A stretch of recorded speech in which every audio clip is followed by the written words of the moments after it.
You can, but I'll do it like this here. So what I'll do is I'll show my screen and how I went, like how I'm playing. So goods that if the price were to change, demand would change, price increase leads to demand decrease, and vice versa. That would be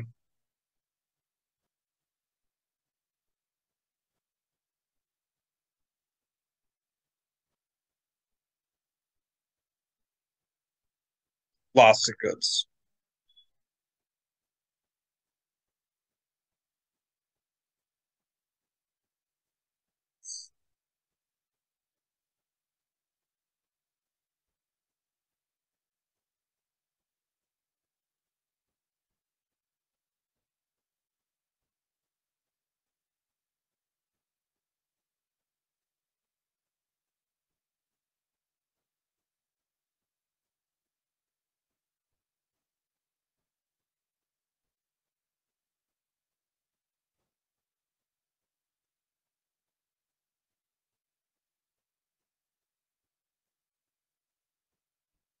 What are price inelastic goods? So the good is inelastic, meaning quantity demand is relatively unresponsive as a result of changing price. So wait. Oh, so it would be goods that if the price were to change, demand would stay the same. And then the measure of the responsiveness demand to a change in price is price elasticity of demand.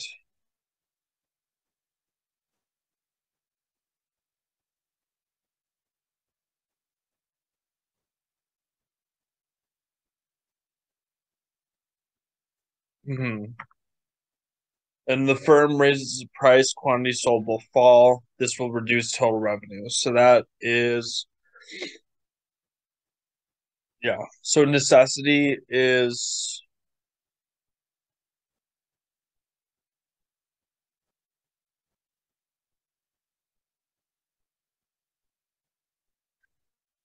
the good is perfectly elastic. Demand, which falls to zero when the price changes.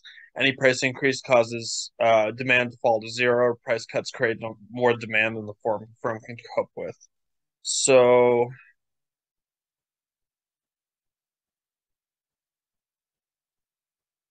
it's that one. How does peak and off-peak demand affect PED? During peak times, such as 9 a.m. and 5 p.m. for trains, the demand for tickets is more price inelastic.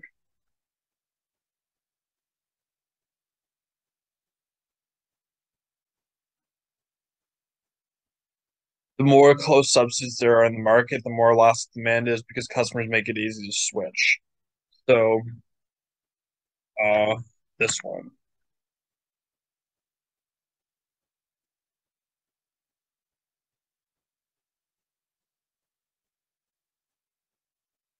During peak times, such as 9 a.m. and 5 p.m. for trains, demand for tickets is more price inelastic. So, what does it mean if PD is equal to, wait, somehow, it's actually, how does peak and off-peak demand affect PED?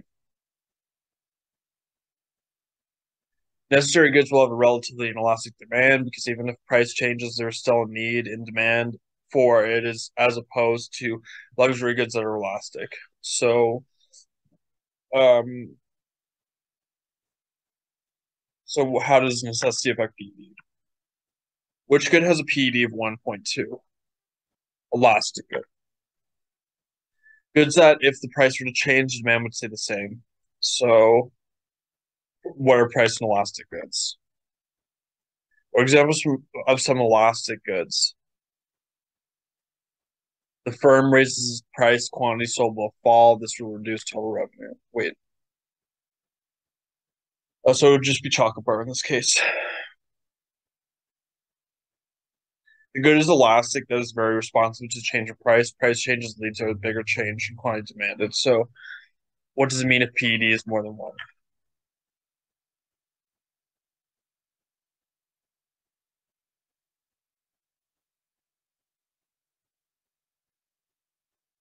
Firm can raise its price and quantity sold will not fall significantly.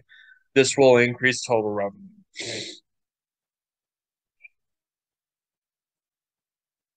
Firm's good as an elastic demand. What will happen to sales revenue?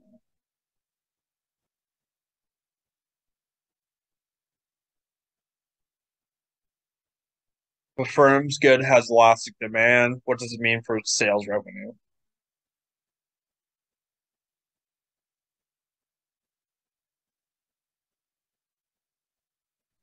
The firm raises its price, quantity will sold will fall. This will reduce total revenue. The good is inelastic, meaning quantity demanded is relatively unresponsive as a change of price. If price increases/decreases, demand stays the same.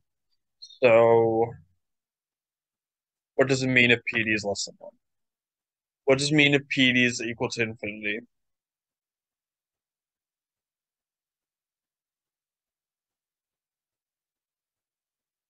Goods that if the price were to change, demand would stay the same. Price increase/decrease, demand is the same. Wait, stop that one.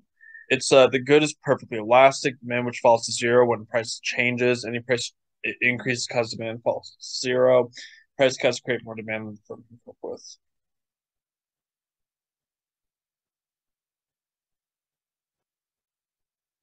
Milk, price inelastic, which good is 0.5 PD, inelastic good. What is the formula for percentage change? Change divided by original times 100. What are some examples of price inelastic goods? Milk.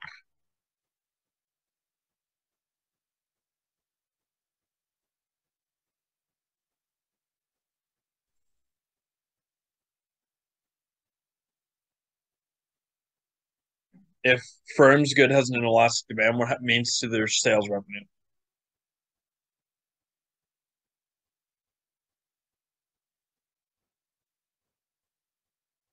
The firm can raise its price if quantity sold will not fall significantly. This will increase total revenue. Products that take up a high percentage of income will have more of an elastic demand.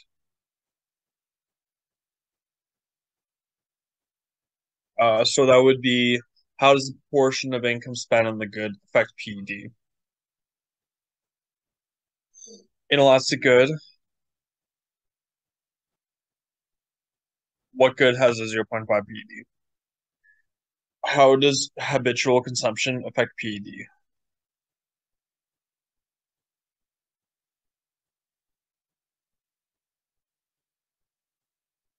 Demand for goods such as cigarettes is not sensitive to change in price because consumers become addicted to them and therefore continue demanding the cigarettes even if the price increases. So we just completed this, Lewis. We just completed this one. So since it was only me playing, I I just I was the only one who so I was the only one that um I was just showing my screen. I'll just change it up a bit. So let's start on the PowerPoint. Okay, I'll bring it up.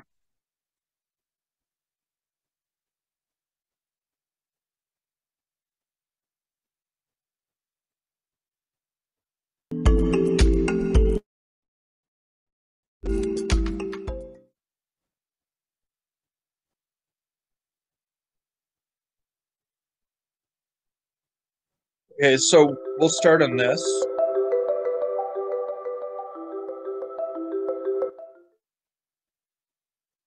We'll start on this. So we'll go through government's right to coerce. So government has a legal right to enforce involuntary transactions. So force can increase economic efficiency, and they can do this to correct market failures. So this can be for positive externalities, negative externalities. So government is massive, and they're used to correct market failures. However, there's a lot of inflexibility with that, and there's a lot of issues with accountability and information aggregation. So government failure is inefficient outcomes caused by shortcomings in the public sector.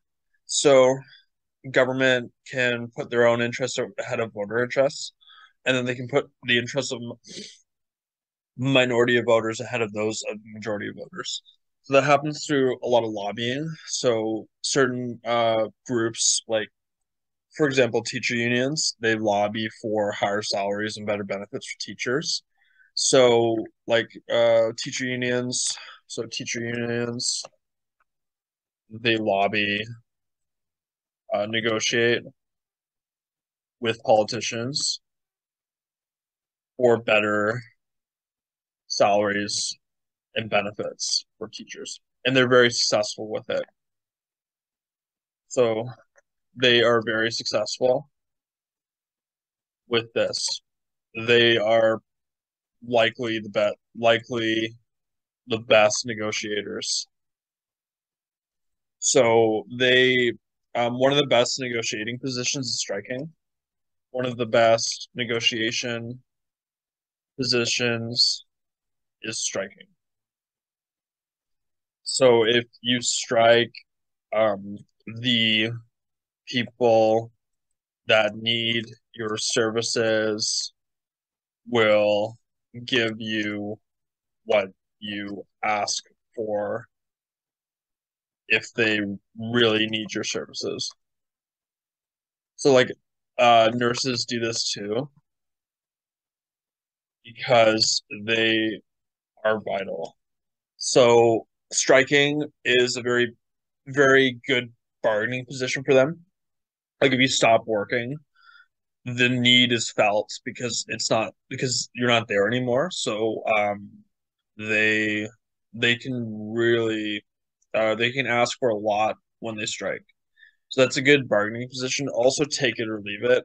Take it or leave it is another good bargaining position.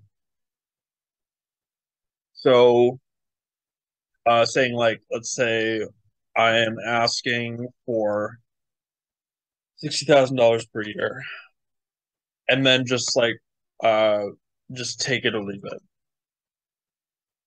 So like when you say like I'm asking for $60,000 per year, just don't try to back down from it. Like don't back down from your ask. So that's a really good point there. Did you? So government failure refers to inefficient outcomes caused by shortcomings in the public sector. So incentive structures face the government. So they put their own interests ahead of voter interests, or they put the interests of minority voters ahead of the majority voters. So there's a lot of issues like so principal agent problem, interests of agents can differ from those of the principal. Special interest effect, a small group obtains larger gains at the expense of a much larger group who individually suffer small losses. Rent-seeking behavior, any payment in excess of the minimum needed to keep a resource employed in its current use. So clear benefits, hidden costs, unfunded liabilities, chronic budget deficits, economic inefficiency, debt crisis. So fiscal policy attempts to use changes in tax rates and spending levels to offset the business cycle. Monetary policy attempts to use changes in interest rates to regulate the economy. So there's a lot of issues in terms of deregulation, government's poor investments, etc. And then political corruption is the unlawful misdirection of government resources or actions for personal gain. So the two basic forms of corruption include government official bribe to do part of its job, government official demands a bribe to do something illegal. So Sierra Leone has the highest amount of bribery worldwide, and political bribery is very bad for an economy. Uh, like these countries, Sierra Leone, Kenya, Uganda, that's been very bad for their economy. And then market and government are both imperfect, and it's hard to determine where to assign a good or service. So Singapore ranks at the top for the quality of its healthcare system. They spend less per person on healthcare than any other developed nation, but it's all private healthcare, so you're going to pay out of pocket. Our healthcare system here, we don't have to pay out of pocket, which is beneficial. Well, our quality is lower than Singapore, which is a drawback, but we don't have to pay out of pocket, which is a benefit, but the quality is lower. So I'll ask the class here, what would you prefer? Would you prefer paying out of pocket for better healthcare? Would you prefer paying out of pocket for better healthcare? Or would you prefer not paying out of pocket for lower quality healthcare?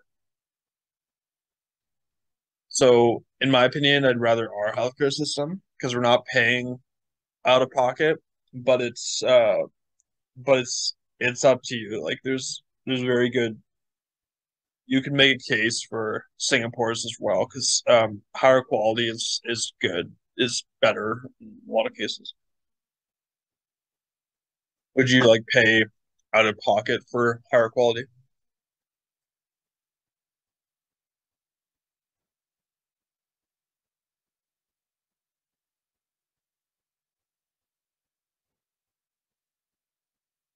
I'll leave you with that right now. Um, so like if you just feel free to answer that during class. So I'm gonna feel free to unmute or state in the chat what your answer is. So I'm going to bring up our discussion board so far. Just want to see the responses. So the discussion board.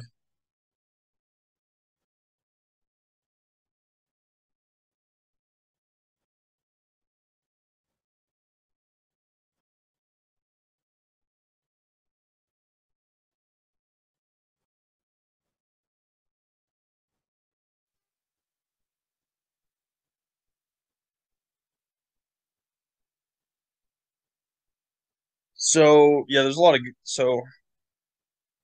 low borrowing rates are to blame for the high demand in the Canadian property market. That's a good point. Yeah. So yeah, low borrowing costs has led to more investment in the Canadian housing market, and also foreign ownership and tax fraud. That's good. Those are great. Um, that those are great points here.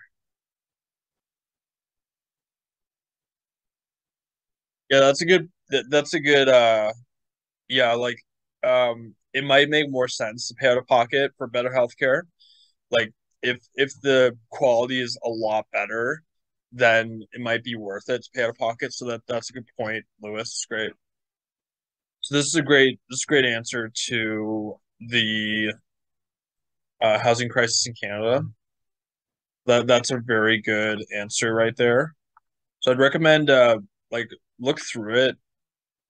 This one, so more housing supply, that's a good point to reduce prices. Tax-free home savings account, that's great. Reducing ownership of housing, that's a good point too.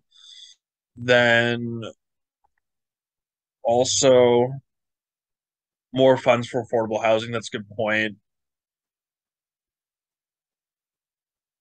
And then mortgage stress tests, it's a good thing to think about. Stress tests are very important. Then foreign ownership restrictions, that's a good point. Tax evasion, reducing the loopholes, that's great. Then housing first, so new settlements. Yeah, this is great. Um, yeah, great answers, everybody. That's excellent. And then, so,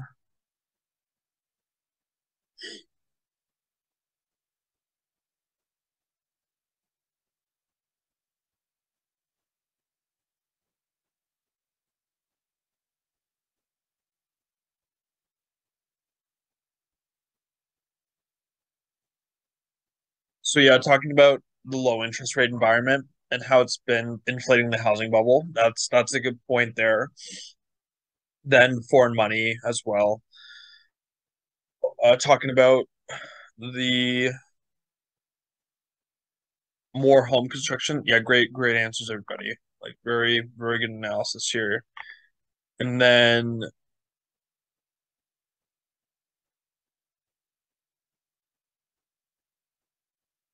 I'm very impressed with these answers. It's great. So then public housing, that's a good point. So public housing, more affordable housing, more supply of housing, decreased demand for housing. Great answers, everybody. Kelsey Hunt. So rent to own,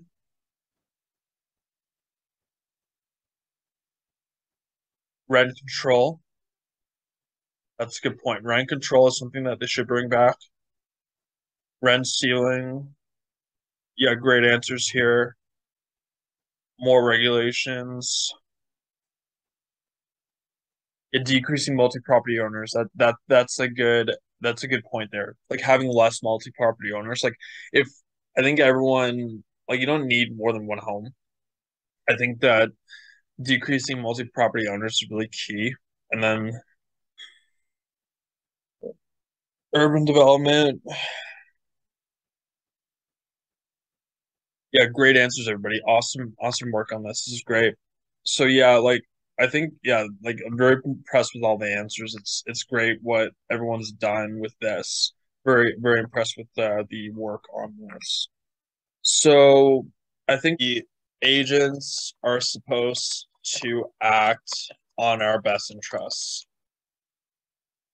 However, they may not because they may act on their best interest.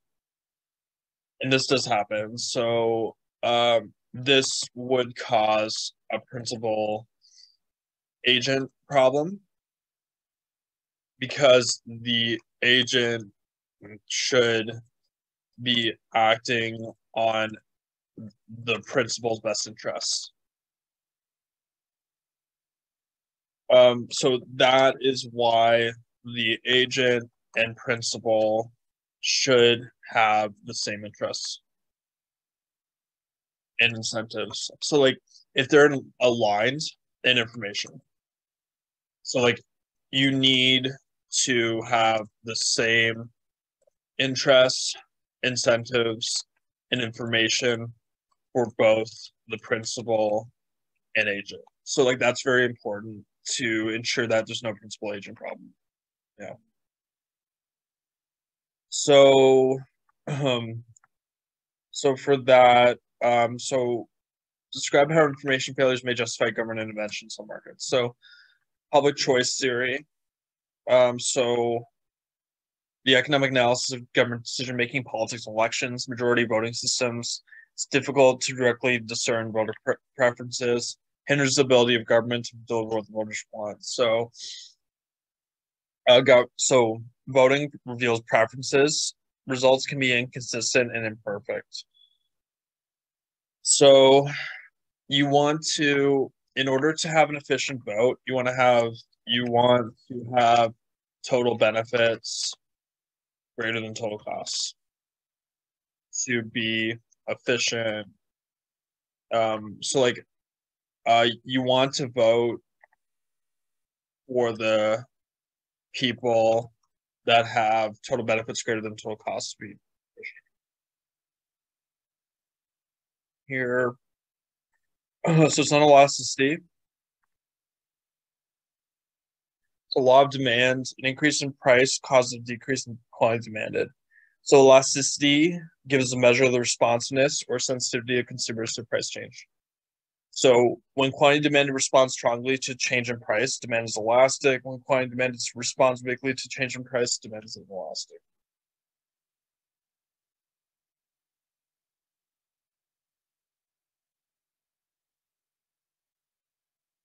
So we use percentages because it's unit free and we can compare responsiveness across products. So elasticity of demand will always be negative because price and quantity are inversely related. But we get rid of the negative sign to compare elasticities.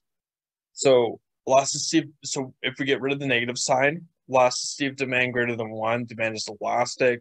Elasticity of demand equals one, demand is inelastic. Elasticity of demand less than one, demand is inelastic. So elastic is they're not needs. It's like you don't need them. These are like they're not needs or needs in the middle. And then inelastic is needs. So like insulin would be example.